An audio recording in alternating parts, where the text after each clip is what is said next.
Well, mga kapopong, nag-viral agad sa social media ang engagement ni na Christine Reyes at former National Youth Commission Chair na si Gio Tingson matapos mapansin ng netizens ang suot na singsing ng actress sa serye ng kanilang mga larawan mula sa Hong Kong trip. Mas lalong umugong ang balita nang ilagay ni Christine ang caption na "Every timeline led here, endgame unlocked", na agad pinag-usapan online at naging trending topic sa entertainment circles. Sa loob lamang ng ilang oras, mabilis na kumalat ang kanilang mga larawan at pinagpiestahan ng netizens ang sweet moments ng engaged couple. Maraming celebrities at supporters ang agad nagpadala ng pagbati para sa dalawa. Kabilang sa mga unang nag-react sina Alessandra De Rossi, Nikki Valdez at Diane Medina. Para sa maraming fans, tila mas glowing at mas tahimik ngayon ang buhay ni Christine kumpara sa mga nakaraang taon kung saan madalas siyang laman ng showbiz headlines dahil sa personal na issue at kontrobersya. Marami rin ang nagsabing kapansin-pansin ang pagiging relaxed ng aktres tuwing kasama niya si Gio sa public appearances at private gatherings. Sa mga oras mga kapupong na kumalat ang engagement news, muling binalikan ng netizens ang kwento kung paano nagsimula ang koneksyon ni na Christine at Gio. Ayon mismo sa actress, matagal na pala silang magkakilala bago pa man maging official ang kanilang relasyon. Ikinuwento ni Christine na unang nagpahayag ng paghanga si Gio noong bata pa lamang sila sa isang school fair sa Ateneo. Sa naturang event, nagkaroon umano ng simpleng activity na parang mock wedding booth. Doon unang nakausap ni Gio ang aktres. Sinabi ni Christine na nahihiya pa siya noon at mabilis na umalis matapos ang activity. Hindi naman niya inaasahan na hahanapin pa siya ni Gio sa buong campus pagkatapos nilang magkahiwalay. Dahil dito, marami ang nagsabing tila isang romantic movie ang kanilang tunay na kwento. Dahil matapos ang maraming taon, ay muli silang nagtagpo sa ibang yugto ng kanilang buhay. Noong nakaraang taon, mga kapupong unang napansin ng publiko ang pagiging malapit ng dalawa matapos silang makita sa ilang travel photos at private gatherings. Isa sa mga naging usap-usapan online ay ang kanilang Vietnam trip, kung saan nakita silang magkasama sa Hanoi. Sa mga oras na iyon, marami pa ang nag-aabang kung aaminin ba nila ang tunay na estado ng kanilang relasyon. Gayunman, pinili ng dalawa na huwag agad magsalita tungkol sa kanilang personal na buhay.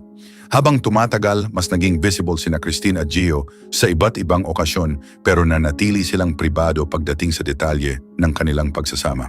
Para sa ilang eksperto sa entertainment industry, isa ito sa dahilan kung bakit naging maayos at tahimik ang relasyon ng dalawa kumpara sa ibang celebrity couples.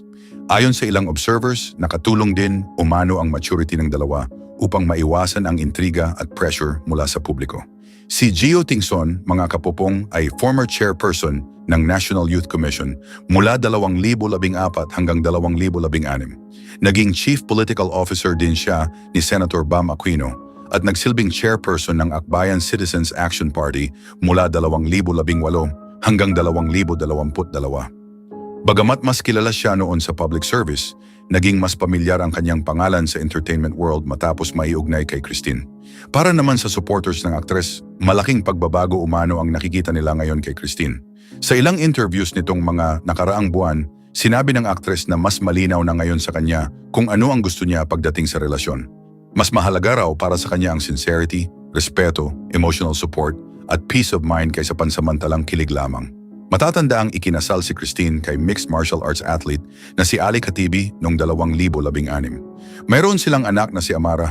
Noong 2024, kinumpirma ng aktres na finalize na ang annulment ng kanilang kasal bago pa man lumabas ang balita tungkol sa relasyon nila ni Gio. Anyway, mga kapupong, wala pang inilalabas na detalye ang engaged couple tungkol sa kanilang wedding plans. Gayunman, patuloy pa rin silang pinag-uusapan online dahil sa kanilang simpleng love story na para sa marami ay simbolo ng tamang timing, maturity at panibagong simula sa buhay at pag-ibig. Well, mga kapopong, hindi inaasahan ng maraming taga-subaybay ang biglang pag-ikot ng usapin tungkol sa relasyon ni Bea Alonzo at Vincent Co. Matapos mamataan si Vincent sa isang malaking business event sa Pasay City sa halip na nasa Europa, kung saan unang kumalat ang balitang idaraos sana ang kanilang kasal. Sa mga oras na mabilis kumalat ang iba't ibang bersyon ng kwento online, agad naging sentro ng diskusyon ang pag-attend ni Vincent sa isang sari-sari store convention kasama ang kanyang amang si Lucio Co. Habang ang inaasahang wedding preparations ay tila nagkaroon ng biglang pagbabago. Mas lalong uminit ang interes ng publiko nang may lumabas na magkakaibang impormasyon mula sa ilang bisita na umano'y naimbitahan sa naturang seremonya. May mga mensaheng nagsasabing ipinagpaliban lamang ang okasyon at ililipat sa ibang petsa, habang may ibang ulat na nagsasabing hindi na ito matutuloy. Dahil dito, mabilis na nahati ang opinyon ng mga tao sa mundo ng social media at naging mainit na paksa sa entertainment news ang tunay na estado ng relasyon ng dalawa. Nauna nang naging usap-usapan mga kapupong ang kasal matapos kumalat online ang isang church wedding announcement na may kumpletong pangalan ni Bea at Vincent. Marami ang naniwala na ito na ang kumpirmasyon ng kanilang nalalapit na pag-iisang dibdib, lalo pat ilang ulit ng namataang magkasama ang dalawa sa mga pribadong lakad, airport sightings at ilang social gatherings. Ngunit sa kabila ng lumalakas na hula ng publiko, nanatiling tahimik ang kampo ng aktres at ng negosyante tungkol sa tunay na detalye ng kanilang plano.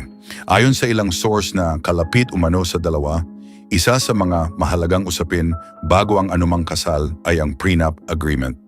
Sinabi ng ilang insiders na pinag-usapan ang pinanggalingan ng mga ari-arian at ang financial arrangements na kailangang malinaw bago ang anumang formal na hakbang.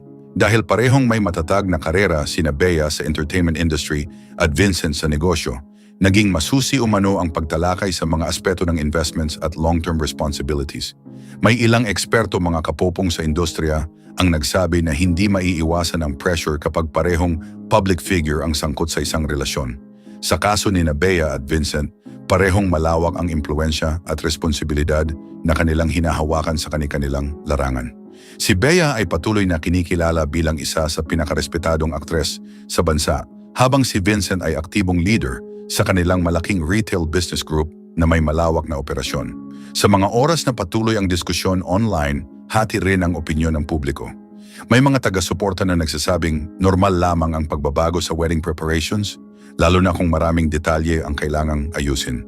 May iba namang naniniwala na mas mahalaga ang stability at tamang timing kaysa madaliin ang isang malaking desisyon sa buhay. Hindi rin mga kapupong nakaligtas sa atensyon ng publiko ang pagiging pribado ni Bea sa kanyang personal na buhay nitong mga nakaraang taon. Matapos ang ilang naunang relasyon na naging laman ng balita, mas naging maingat ang aktres sa pagbabahagi ng detalye tungkol sa kanyang pag-ibig. Kaya mas lalo pang lumakas ang interes ng mga taga-subaybay sa bawat bagong development sa pagitan nila ni Vincent. Anyway, nananatiling abala si Vincent sa kanyang mga business commitments at regular na pag-attend sa mga corporate activities.